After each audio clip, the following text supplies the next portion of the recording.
What's going on, you guys? Today we're gonna do more of a raw talk video. We're gonna start incorporating more stuff like this onto the channel. I wanted to talk a little bit today about my diet, and what I've been doing lately is something I call at least a calorie cycle. I've been doing a lot of calorie cycling. So not carb cycling, but overall calorie cycling with my diet. Now, if you've watched our videos in the past on weight loss, you notice that we typically recommend on this channel to find out what your caloric maintenance is. So we're gonna use myself as an example because we're talking about specifically what I do to lose weight, and I'm in a weight loss phase right now. So my caloric maintenance after using an online calculator is right around 3,000 calories. That accounts for my age, height, gender, and even I account for my own personal genetics as well, but also my activity level, both in and out of the gym. So that means in the gym, working out, and also at my workplace. So what am I doing all day? And obviously for you guys, I'm working out a lot at my job, and then my other job is actually training. I train about 20 to 30 clients a week in person. So I'm moving around all the time. So that caloric maintenance is getting from that number. So 3,000 calories. So that first week, guys, I wanna set myself up to lose weight. I'm not gonna waste my time setting it at a caloric maintenance of 3,000 calories because I know I can eat a ton of food if I want to. It's not a hard time reaching that goal. If you're a person that has a hard time reaching your caloric maintenance, that's where you need to start because you might be selling yourself short. If you're not eating enough calories, that's probably why you aren't losing weight. But for me, guys, I'm setting myself in a 500 per day calorie deficit. So now my calories for the diet are gonna start off at 2,500 calories every single day. My macronutrients are right around 1 gram of protein per pound of body weight. I can go above this, so it's a plus. It's very rough. My macros are very rough. I keep the fat between 20 to 30%, and the rest I fill in with carbs. Now, when I get closer to my end goal, which for me and Mike is going to be in LA, I wanna be as lean as I possibly can. I might taper back the carbs just a little bit, but I'm not doing that to lose weight. I'm doing that because it changes your overall physique. So, right now I'm carb full. I want you to take a look at me, right? I've had plenty of carbs lately. You know, I'm not super shredded. I hold most of my fat right in this lower part like a lot of you guys do. I don't hold a lot of fat in my back, which is why it's super shredded. And I do hold some fat in my arms and especially in my upper legs, which you can't really see. But as you can tell, not much definition. So that's where I'm storing all my fat right now. So that's all gonna come off with due time. So back to that 2,500 calories. That first week, guys, I'm hitting that goal. I'm doing my workouts. Everything is exactly the same. The workout doesn't change. This whole thing, the workout is the same. That's a totally different story for a different day. But then that second week comes around. Now this is where the cycle starts to come in, guys. We dropped the calories by 100 for that entire week. So now we're down to 2,400 calories that second week.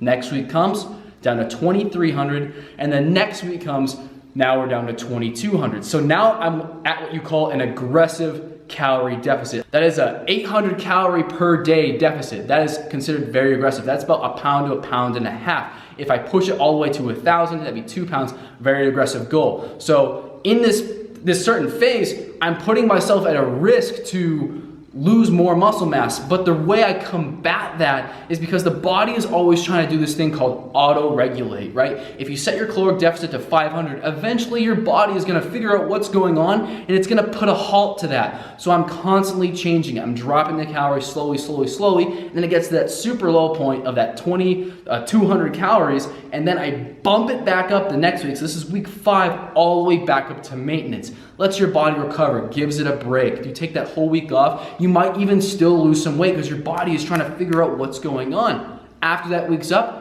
right back to the 2,500 calories, and you finish the cycle one more time all the way through. Now this has been working great for me because a lot of the times when you're dieting for a really long period of time, you start to really feel the fatigue, you start to get grumpy, you might start fighting with people you care about for no reason, like me and Mike once did. So it sucks. So what this does is it combats that. You might have that super low week. Think about people that are getting ready for a competition. The last couple weeks, they like grumpy, no carbs, blah, blah, blah. But all of a sudden you get that maintenance come back in. So you feel like you're refreshed, you're rejuvenated, ready to tackle another 4 weeks of dieting. That's the way I think about it, guys. 4 weeks of dieting, take a week off. It might slow you down in the long run or maybe not, but you get that recovery phase to tackle the next cycling of dieting.